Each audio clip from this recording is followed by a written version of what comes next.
The Infinite Reservoir Illusion. You are living as if you have 1,000 years to spare. You move through your days with a casualness that suggests your time is an infinite reservoir, treating your most precious resource like a currency that never devalues, never inflates, and never runs dry. You spend hours, days, and weeks as if they are merely loose change found in a couch cushion, indistinguishable and disposable. You tell yourself that today is for the grind, a necessary sacrifice at the altar of a future that hasn't arrived. You convince yourself that happiness is something you will collect later, a trophy waiting at the end of a long, exhausting, and perhaps meaningless race. But consider the biological reality. If you are lucky, you get about 4,000 weeks. That is it. That is the entire inventory.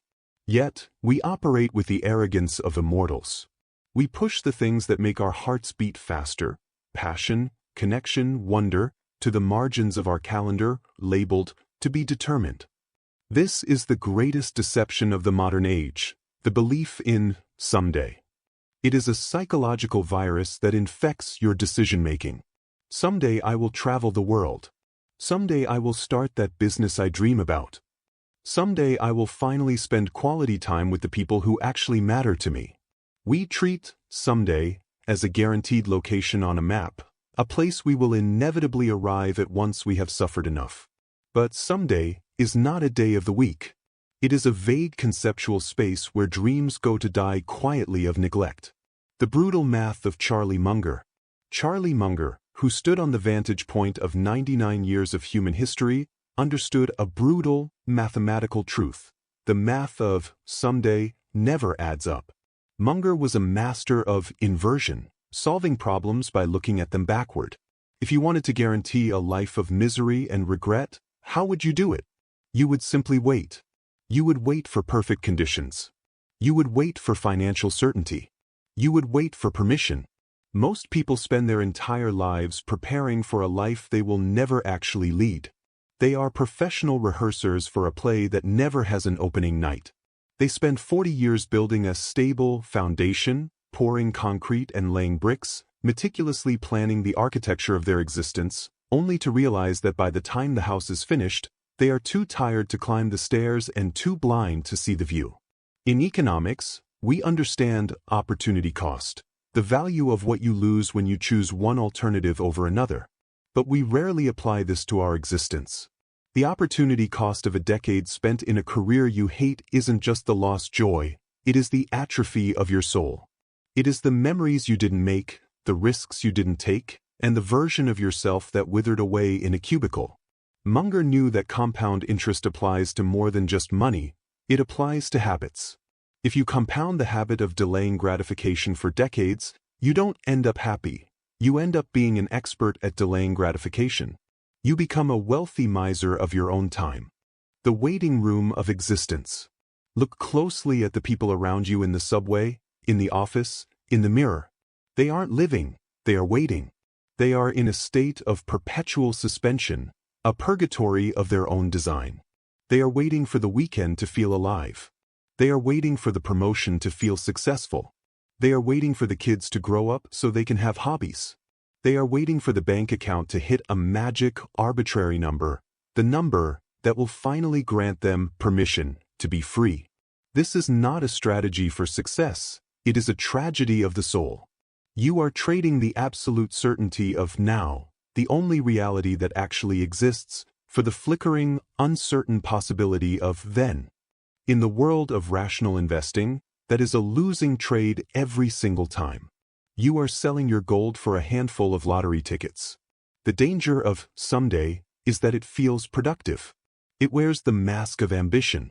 It feels like a goal, a milestone, a light at the end of the tunnel. It allows you to feel noble about your suffering. But in reality, it is a sophisticated form of cowardice. It is the fear of the present moment masked as planning for the future. We tell ourselves we are being responsible by postponing our joy, but true responsibility is being a good steward of your limited time on this planet. If you are constantly living in the future, projecting your consciousness into a scenario that hasn't happened, you are technically not alive at all. You are a ghost haunting a version of yourself that hasn't been born yet, while the version of you that exists today is slowly starving for lack of attention. The mirage of the plateau.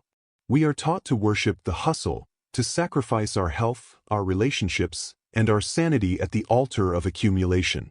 We have been brainwashed to believe that life is linear, a steep climb up a jagged mountain, and that if we just push a little harder, if we just stay busy a little longer, we will eventually reach a plateau of peace where the wind stops blowing and the sun always shines. We believe that on this plateau, we can finally exhale. But that plateau is a mirage. The horizon always moves. The more you achieve, the more the world demands. The more you earn, the higher the stakes become. The overhead of your life expands to consume your freedom. This is the success trap. Once you reach the top of one mountain, you realize you've only earned the right to climb a steeper, more treacherous one. This is the concept of hedonic adaptation. You think the new car, the corner office, or the liquidity event will change your baseline happiness. Thus, for about 3 weeks. Then, you return to your factory settings. If your factory setting is anxious striving, no amount of money will change that. If you don't learn how to be free while you are working, you will never be free when you stop. Freedom is not a destination you reach. It is a muscle you exercise. If you haven't trained it at $50,000 a year, you won't know how to use it at $50 million. You will simply be a rich prisoner. The Lollapalooza of regret.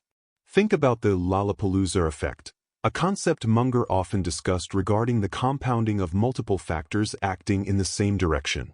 When fear, procrastination, and social pressure combine, they create a massive distortion in how we view our lives. This leads to the ultimate compounding effect, regret. Regret is different from failure. Failure is a bruise. It turns purple, aches, but it heals. It makes you stronger. Regret is different. Regret is a hole in the heart. It is a degenerative disease of the spirit. It doesn't come from the things you did and messed up. It comes from the things you didn't do because you thought you had more time. It comes from the silence where a brave conversation should have been.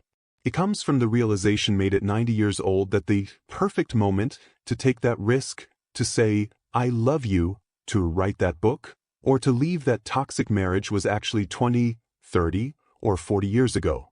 You missed it because you were too busy checking your emails, attending urgent meetings, and managing a status that no longer matters.